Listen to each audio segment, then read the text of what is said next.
মাছের মাথা দিয়ে কচু শাক বা চিংড়ি মাছ দিয়ে কচু শাক কিন্তু আমার অনেক পছন্দ। তো আজকে সেই কচু শাকের রেসিপিটি তোমাদের সঙ্গে শেয়ার করছি। তো দেখো, প্রথমে কচু শাকটা ভালো করে ধুয়ে পরিষ্কার করে কেটে নিয়েছি। এবার কড়াইতে দিয়ে দিচ্ছি কিছুটা সর্ষের তেল।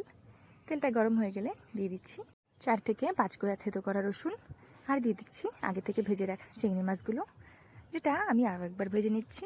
এরপর দিয়ে দেব সামান্য হলুদটা তেলের পরে দিলে কালারটা বেশ ভালোই আসে। এরপর দিয়ে দিচ্ছি আমাদের কেটে রাখা কচু শাকগুলো।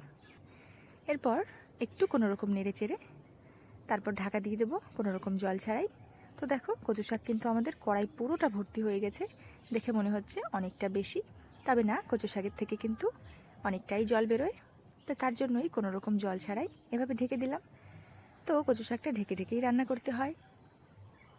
তো দেখো, কচু শাকটা আমাদের দেখে মনে হচ্ছিলো এক কড়াই, কিন্তু না, কচু শাকটা অনেকটাই কমে এসছে।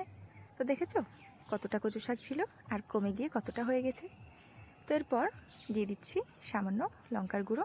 লবণটা আমি অনেক আগেই দিয়েছি, তবে বলতে ভুলে গিয়েছি। আর এইভাবে এই লো ফ্লেমে আস্তে আস্তে ভেজে নামিয়ে নিলেই রেডি আমাদের কচু শাক। চলো তাহলে এবার এটাকে গরম ভাতের সঙ্গে সার্ভ করে নেওয়া যাক।